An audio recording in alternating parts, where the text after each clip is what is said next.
Hegel's Philosophy of Mind, Section 3, Absolute Mind, Der absolute Geist, Encyclopedia Section 553, the notion of mind has its reality in the mind. If this reality in identity with that notion is to exist as the consciousness of the absolute idea, then the necessary aspect is that the implicitly free intelligence be in its actuality liberated to its notion. If the actuality is to be a vehicle worthy of it, the subjective and the objective spirits are to be looked on as the road on which this aspect of reality or existence rises to maturity. Encyclopedia section 554, the absolute mind, while it is self-centered identity, is always also identity returning and ever returned into itself. If it is the one and universal substance, it is so as a spirit, discerning itself into a self and a consciousness, for which it is as substance. Religion, as this supreme sphere, may be in general designated, if it has on one hand to be studied as issuing from the subject and having its home in the subject, must no less be regarded as objectively issuing from the absolute spirit, which as spirit is in the community. That here, as always, belief or faith is not opposite to consciousness or knowledge, but rather to a sort of knowledge, and that belief is only a particular form of the latter, has been remarked already. See section, Encyclopedia section 63, note. If nowadays there is so little consciousness of God, and his objective essence is so little dwelt upon, while people speak so much more of the subjective side of religion and essence of God's indwelling in us, and if that and not the truth as such is called for, in this there is at least the correct principle that God must be apprehended as spirit in his community. Encyclopedia section 555. The subjective consciousness of the Absolute Spirit is essentially and intrinsically a process, the immediate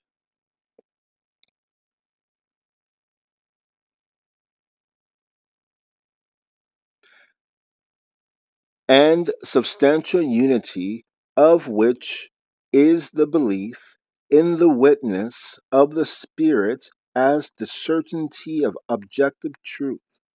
Belief at once this immediate unity and containing it as a reciprocal dependence of these different terms has in devotion the implicit or explicit act of worship, cultus, passed over into the process of superseding the contrast till it becomes spiritual liberation, the process of authenticating that first certainty by this intermediation, and of gaining its concrete determination vis-a-vis reconciliation, the actuality of the Spirit.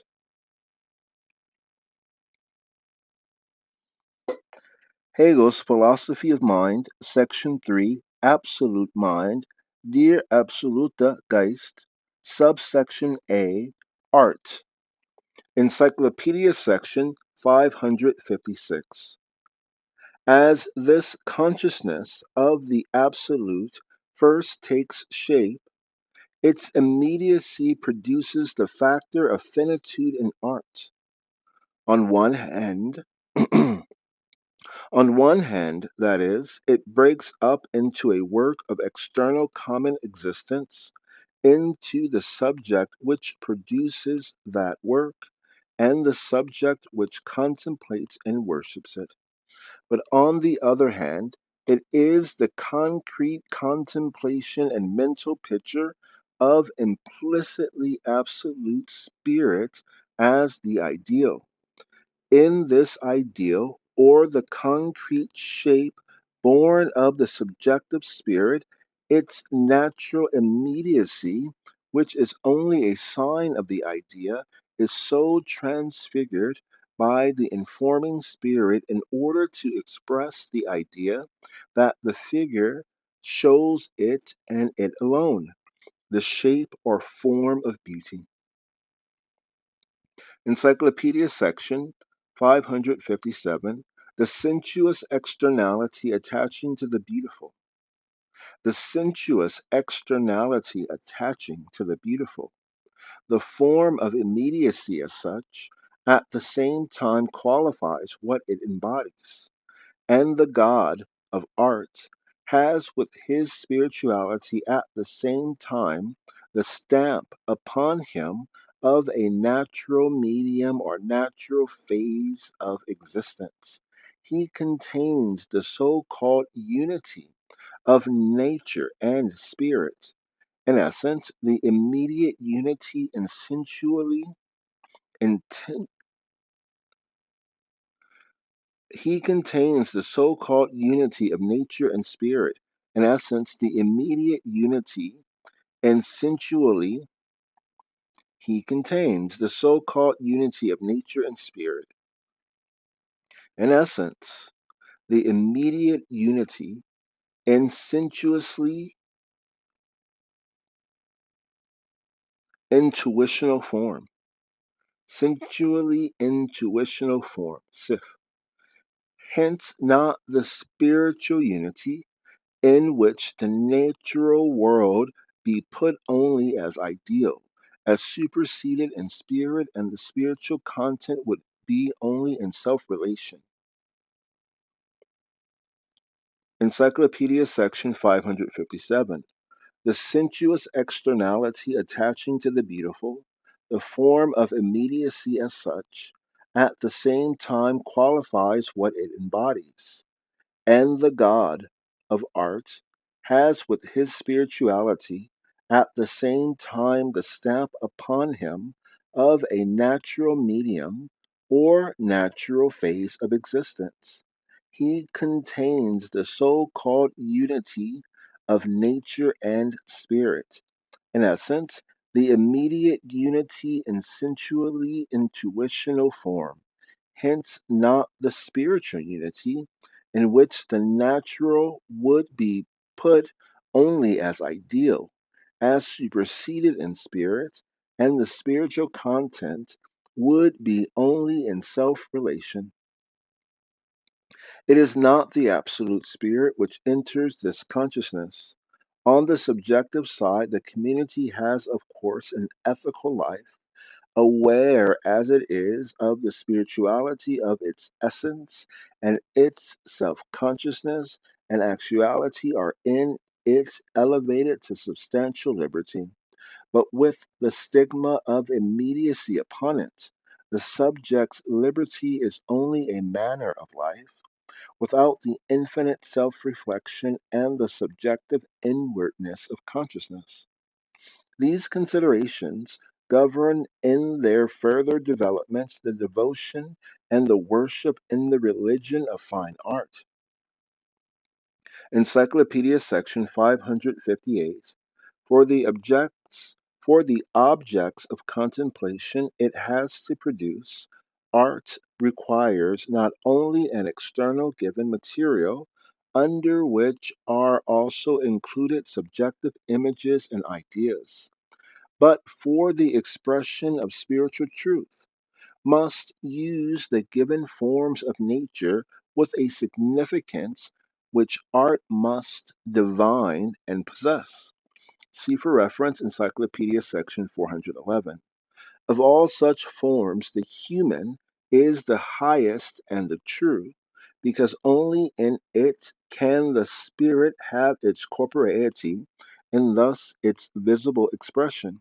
This disposes of the principle of the imitation of nature and art, a point on which it is impossible to come to an understanding while a distinction is left thus abstract. In other words, so long as the natural is only taken in its externality, not as the characteristic, meaningful nature form which is significant of spirit, Encyclopedia section 559, in such single shapes the absolute mind cannot be made explicit. In and to art, therefore, the spirit is a limited, natural spirit whose implicit universality, when steps are taken to specify its fullness in detail, breaks up into an indeterminate polytheism. With the essential restrictedness of its content, beauty in general goes no further than a penetration of the vision or image by the spiritual principle, something formal, so that the thought embodied or the idea can, like the material which it uses to work in, be of the most diverse and unessential kind, and still the work be something beautiful and a work of art. Encyclopedia section 560. The one-sidedness of immediacy on the part of the ideal involves the opposite one-sidedness. See Encyclopedia section 556. That it is something made by the artist. The subject or agent is the mere technical activity, and the work of art is only then an expression of the God. When there is no sign of subjective particularity in it, and the net power of the indwelling spirit is conceived and born into the world without admixture and unspotted from its contingency. But as liberty only goes as far as there is thought, the action inspired with the fullness of this indwelling power, the artist's enthusiasm is like a foreign force under which he is bound and passive. The artistic production has on its part the form of natural immediacy. It belongs to the genius or particular endowment of the artist, and is at the same time a labor concerned with technical cleverness and mechanical externality. The work of art, therefore, is just as much a work due to free option, and the artist is the master of the God. Encyclopedia section 561. In work so inspired, the reconciliation appears so obvious in its initial stage that it is without more ado accomplished in the subjective self-consciousness, which is thus self-confident of a good cheer, without the depth and without the sense of its antithesis to the absolute essence. In work so inspired, the reconciliation appears so obvious in its initial stage that it is without more ado accomplished in the subjective self-consciousness, which is thus self-confident and of good cheer, without the depth and without the sense of its antithesis to the absolute essence. On the further side of the perfection, which is reached in such reconciliation, in the beauty of classical art, lies the art of sublimity, symbolic art in which the figuration suitable to the idea is not yet found, and the thought as going forth and wrestling with the figure is exhibited as a negative attitude to it, and yet all the while toiling to work itself into it. The meaning or theme thus shows it has not yet reached the infinite form, is not yet known, not yet conscious of itself as free spirit. The artist's theme only is as the abstract God of pure thought, or an effort towards him, a restless and unappeased effort which throws itself into shape after shape as it vainly tries to find its goal. Encyclopedia section 562. In another way, the idea and the sensuous figure it appears in are incompatible, and that is where the infinite form subjectivity is not, as in the first extreme, a mere superficial personality, but its inmost depth. And God is known not as only seeking his form or satisfying himself in an external form, but as only finding himself in himself, and thus giving himself his adequate figure in the spiritual world alone. Romantic art gives up the task of showing him as such in external form and by means of beauty. It presents him as only condescending to appearance and the divine as the heart of hearts in an externality from which it always disengages itself. Thus, the external can here appear as contingent towards its significance.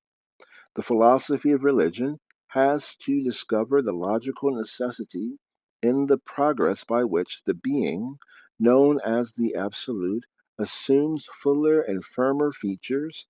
It has to note to what particular feature the kind of cultus responds, and then to see how the secular self consciousness, the consciousness of what is the supreme vocation of man, in short, how the nature of a nation's moral life, the principle of its laws, of its actual liberty, and of its constitution, as well as of its art and science, corresponds to the principle which constitutes the substance of a religion.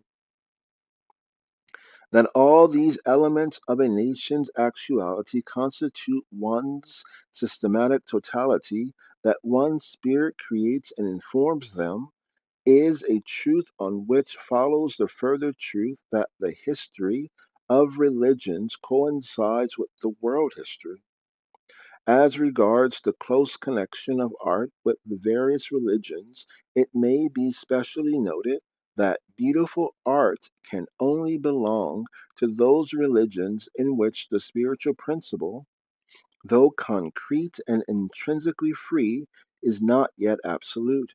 In religions where the idea has not yet been revealed and known in its free character, though the craving for art is felt in order to bring in imaginative visibility to consciousness, the idea of the Supreme Being, and though art is the sole organ in which the abstract and radically indistinct content, a mixture from natural and spiritual sources, can try to bring itself to consciousness, still this art is defective. Its form is defective because its subject matter and theme is so. For the defect in subject matter comes from the form not being immanent in it. The representations of this symbolic art keep a certain tastelessness and stolidity, for the principle it embodies is itself stolid and dull, and hence has the power freely to transmit the external to significance and shape. Beautiful art, on the contrary, has for its condition the self consciousness of the free spirit, the consciousness that compared with it, the natural and sensuous has no standing of its own. The consciousness that compared with it, the natural and sensuous has no standing of its own. It makes the natural wholly into the mere expression of spirit, which is thus the inner form that gives utterance to itself alone. But with a further and deeper study, we see that the advent of art in a religion still in the bonds of sensuous externality shows that such religion is on the decline. At the very time it seems to give religion the supreme glorification, expression, and brilliancy, it has lifted the religion away over its limitation. In the sublime divinity to which the work of art succeeds in giving expression, the artistic genius and the spectator find themselves at home. With their personal sense and feeling, satisfied and liberated, to them the vision and the consciousness of free spirit has been vouchsafed and attained. Beautiful art from its side has thus performed the same service as philosophy. It has purified the spirit from its thraldom. The older religion in which the need of fine art, and just for that reason is first generated, looks up in its principle to an other world which is sensuous and unmeaning. The images adored by its devotees are hideous idols, regarded as wonder working talismans, which point to the unspiritual objectivity of that other world. And bones perform a similar or even a better service than such images.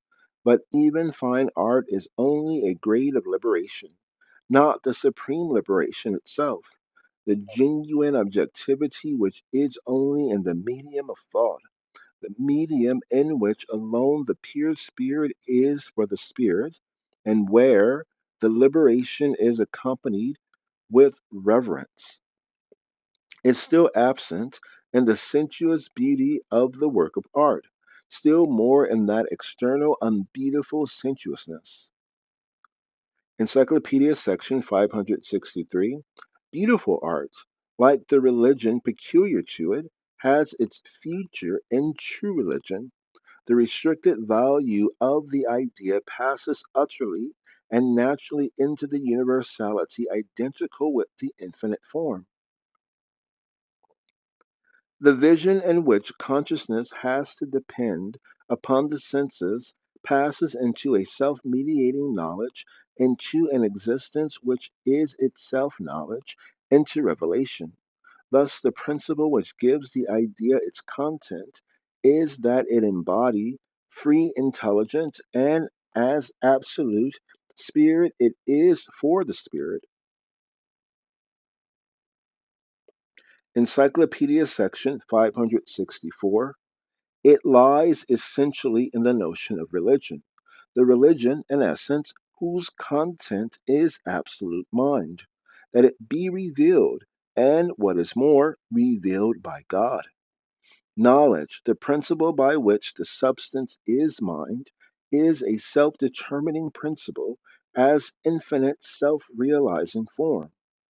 It therefore is manifestation out and out. The spirit is only spirit in so far as it is for the spirit, and in the absolute religion it is the absolute spirit which manifests no longer abstract elements of its being but itself. The old conception, due to a one sided survey of human life, of nemesis, which made the divinity and its action in the world only a leveling power, dashing to pieces everything high and great, was confronted by Plato and Aristotle with the doctrine that God is not envious. God is not envious. The same answer may be given to the modern assertions that man cannot ascertain God. These assertions, and more than assertions they are not, are the more illogical because made within a religion which is expressly called the revealed, for according to them it would rather be the religion in which God. These assertions, and more than assertions they are not, are the more illogical, because made within a religion which is expressly called the revealed, for according to them it would rather be the religion in which nothing of God was revealed, in which he was not revealed himself, and those belonging to it would be the heathen who know not God.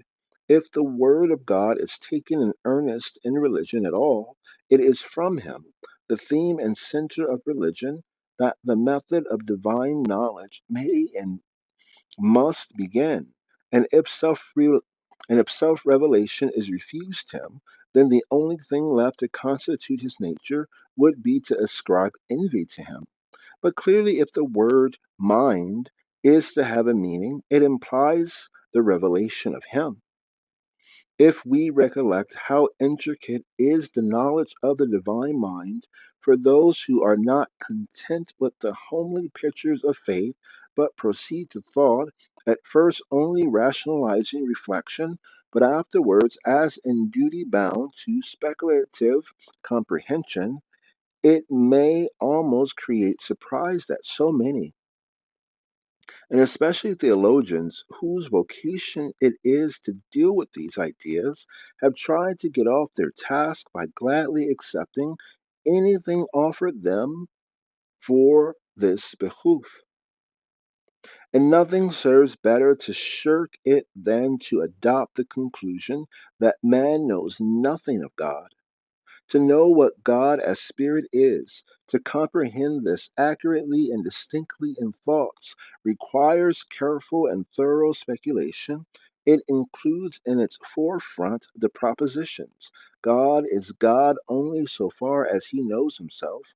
His self knowledge is further his self consciousness in man, and man's knowledge of God, which proceeds to man's self knowledge in God. See the profound elucidation of these propositions in the work from which they are taken. Aphorisms on knowing and not knowing, and similar by C.F.G.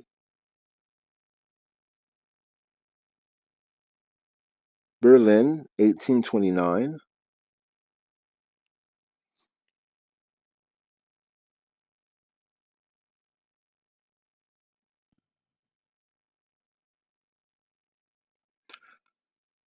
Aphorisms on knowing and not knowing, and similar by C.F.G. M-1, Berlin, 1829, a book that I've searched briefly on Google and could not find. I imagine it's a German title or well known by those who know it. Encyclopedia section 565.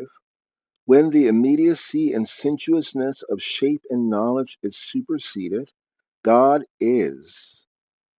In point of contact, when the immediacy of sensuousness of shape and knowledge is superseded, God is, in point of content, the essential and actual spirit of nature and spirit. While in point of form he is, first of all, presented to consciousness as a mental representation. This quasi pictorial representation gives to the elements of his content, on one hand, a separate being, making them presuppositions toward each other, and phenomena which succeed each other. Their relationship it makes a series of events according to finite reflective categories. But on the other hand, such a form of finite representationalism is also overcome and superseded in the faith which realizes one spirit and in the devotion of worship. Encyclopedia section 566. In this separating the form parts from the content, and in the form the different functions of the notion part off into special spheres or media, in each of which the absolute exhibits itself. Metasection alpha as eternal content, abiding self-centered even in its manifestation. Metasection beta as distinction of the eternal essence from its manifestation, which by this difference becomes the phenomenal world into which the content enters. Metasection gamma as infinite return and reconciliation with the eternal being of the world it gave away. The withdrawal of the eternal from the phenomenal into the unity of its fullness. Encyclopedia section 567, meta section alpha, explained. Under the moment of universality, the sphere of pure thought, or the abstract medium of essence, it is therefore the absolute spirit, which is at first the presupposed principle, not, however, staying aloof and inert, but as underlying an essential power under the reflective category of causality, creator of heaven and earth, but yet in this eternal sphere, rather only begetting himself as his son, with whom, though different, he still remains in original identity, just as, again, this differentiation of him from the universal essence eternally supersedes itself, and though this mediating of a self-superseding mediation, the first substance is essentially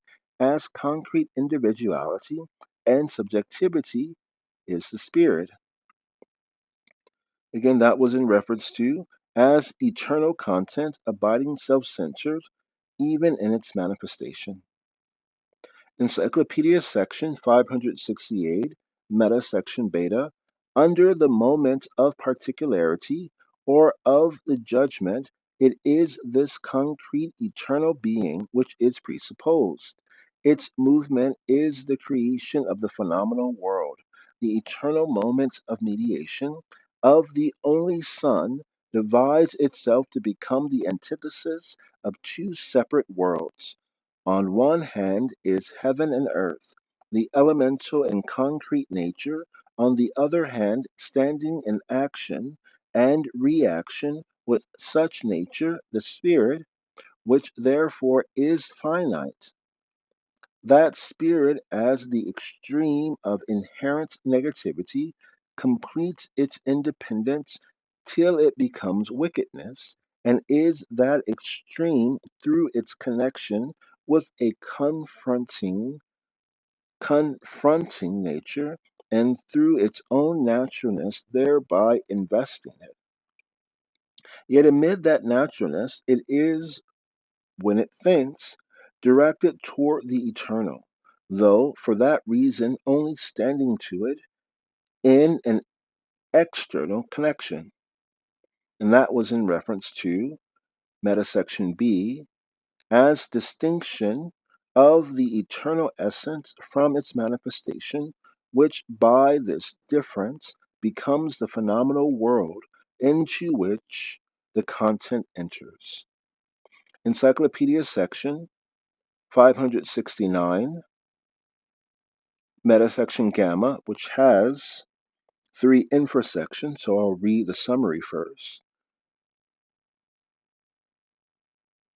In this separating, the form parts from the content, and in the form, the different functions of the notion part off into special spheres or media, in each of which the absolute spirit exhibits itself, metasection gamma, as infinite return and reconciliation with the eternal being of the world it gave away. The withdrawal of the eternal form from the phenomenal into the unity of fullness. Explained. Under the moment of individuality as such, of subjectivity, and of the notion itself, in which the contrast of universal and particular has sunk to its identical ground, the place of presupposition. Metasection gamma, infrasection 1. The place of presupposition is taken by the universal substance as actualized out of its abstraction into an individual self-consciousness. This individual, who as such is identified with the essence, in the eternal sphere he is called the Son, is transplanted into the world of time, and in him wickedness is implicitly overcome. Further, this immediate and thus sensuous existence of the absolutely concrete is represented as putting himself in judgment and expiring in the pain of negativity, in which he, as infinite subjectivity keeps himself unchanged, and thus, as absolute return from that negativity, as universal unity of universal and individual essentiality, has realized his being as the idea of the spirit eternal but alive and present in the world. It is essential at this point to realize why the word son is being used, whether in German or English or any other language. The being spoken of is considered the greatest of all kings. In this case, even something beyond a being called in Old Egypt, or actually the New Kingdom, divine mind. And divine mind also was known as Thoth in his form as son.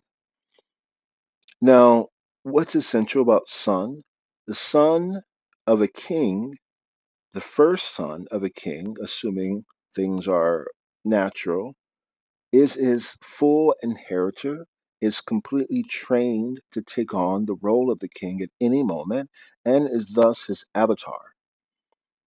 He is not the king, not at that point, not while his father is alive. And if his father is an eternal being, then he'll never be that king. However, he's his avatar. He's the one that he puts out into the world as his face, and as the face that will either represent him for an eternal being in a particular area, or will replace him, and may even replace him as the focus of your attention while he does other things that are either beyond comprehension or that are occulted or secret. So, when the word son is used, it means a full inheritor of every right and one who uh, can then distribute other responsibilities to other members of the family, which was mentioned earlier. So the son is the king's avatar, and then the king may also have offspring or relatives or others who do other work uh, that he assigned them. The people may say the king's job is, as they say, and the king may say, well, I've assigned your wants, which you call my job, to these others who are close to me. But the king's son is his avatar. So, as the word son is used here by Hegel and by William Wallace as a translator, and as it's used in Christianity and other senses, that individual is, it would almost be better to say, if you know what it means in the Buddhist sense or the Hindu sense, which isn't too far away, the avatar. Or in China, they'll say Ang. And some even will say Ang and angel, A-N-G and A-N-G-E-L, are not too different. Ang El is the uh, angle of L. And what is an angle? Before we move on to Encyclopedia section 570, in the world of Illuminati numbering, there is one long number that goes straight up from a line, and then it curves, or actually it bends into angles. So if you want to count zero, a very strange number, you would have a stroke up, similar to a tree without a trunk, or a tree without leaves, just straight up. And then, if you want the number one, you would bend the top part of that tree or of that line, and it would have one angle, whatever the, let's say, 30-degree angle. And then if you wanted two, you would bend the bottom of that tree and you would have two. If you wanted three, you would add another angle and another angle and another angle as you go up to nine, and you would have nine separate angles. That's usually where you stop. And then you would start again with one.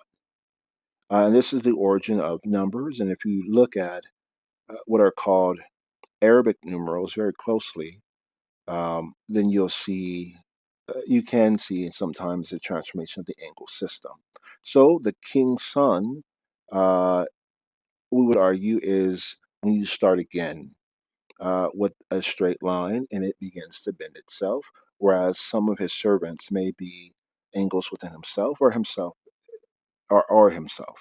So the word son, which is the point of this aside here, is meant to be the full inheritor of the king, and a better word in the context of God is his avatar.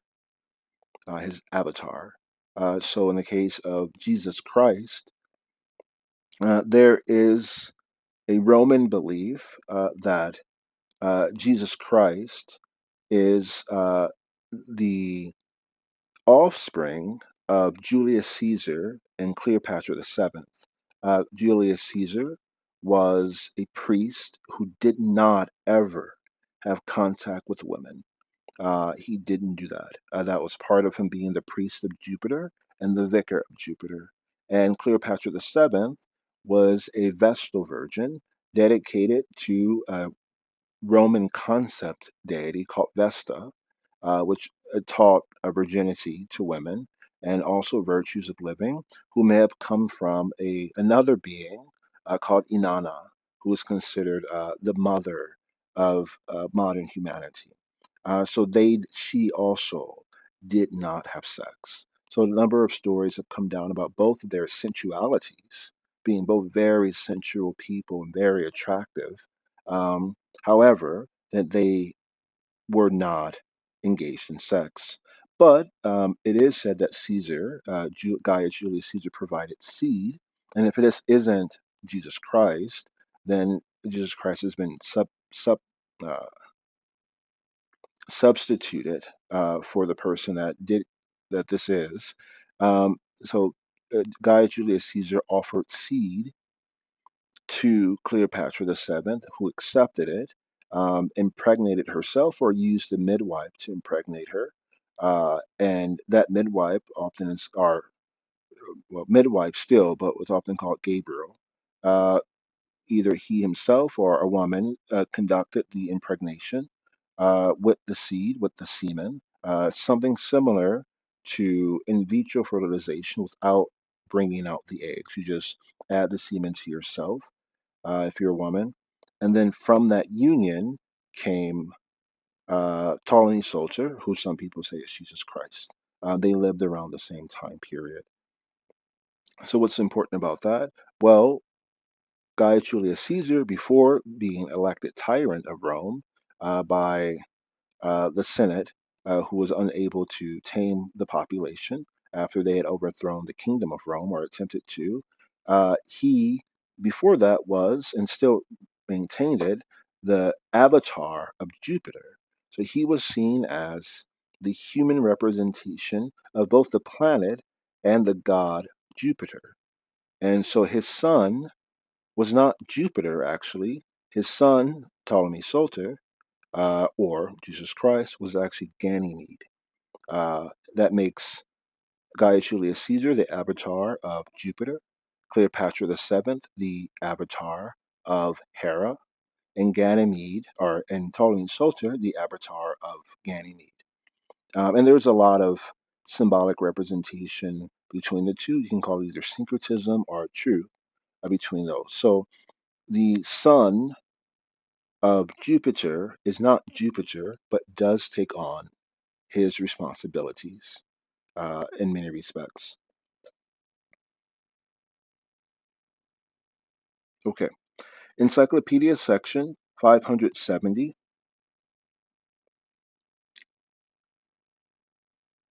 Meta section gamma, infra section 2.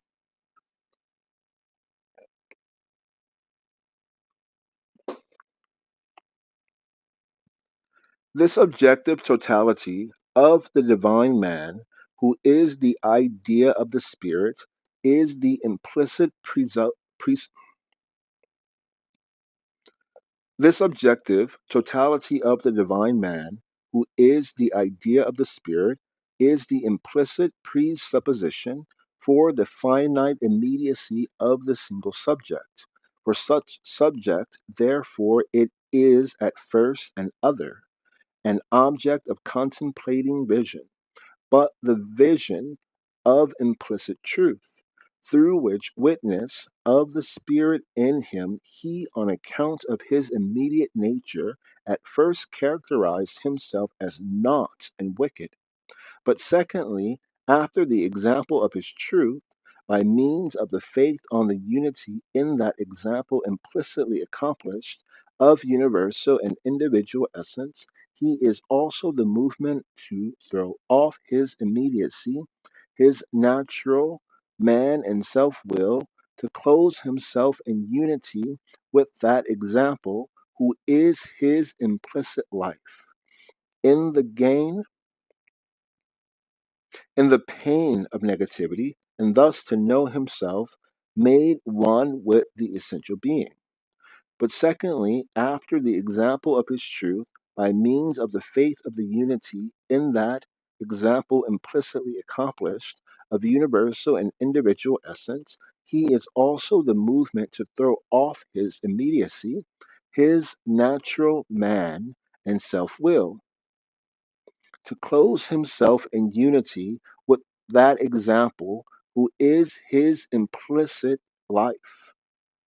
In the pain of negativity, and thus to know himself made one with the essential being, thus the being of beings. Metasection gamma, infrasection 3. Thus, the being of beings, through this mediation, brings about its own indwelling in self consciousness, and is the actual presence of the essential and self subsisting spirit who is all in all. Encyclopedia, section 571. These three syllogisms, constituting the one syllogism of the absolute self-mediation of spirit, are the revelation. These three syllogisms, constituting the one syllogism of the absolute self-mediation of spirit, are the revelation of that spirit whose life is set out as a cycle of concrete shapes in pictorial thought. From this its separation into parts, with a temporal and external sequence, the unfolding of the mediation contracts itself in the result, where the spirit closes in unity with itself, not merely to the simplicity of faith and devotional feeling, but even to thought. The immanent simplicity of thought, the unfolding still has its expansion, yet is all the while known as an indivisible coherence of the universal, simple and eternal spirit in itself. In this form of truth, truth is the object of philosophy. If the result, the realized spirit in which all mediation has superseded itself, is taken in a merely formal, contentless sense, so that the spirit is not also at the same time known as implicitly existent and objectively self-unfolding, then that infinite subjectivity is the merely formal self-consciousness knowing itself in itself as absolute. Irony. Irony, which can make every objective reality not in vain, is itself the emptiness and vanity which from itself and therefore by chance and its own good pleasure gives itself direction and content, remains master over it, is not bound by it, and with the assertion that it stands on the very summit of religion and philosophy, falls rather back into the vanity of willfulness. It is only in proportion as the pure infinite form, the self-centered manifestation, throws off the one-sidedness of subjectivity in which it is the vanity of thought that it is the free thought which has its infinite characteristic at the same time as essential and actual content, and has that content as an object in which it is also free. Thinking so far is only the formal aspect of the absolute content,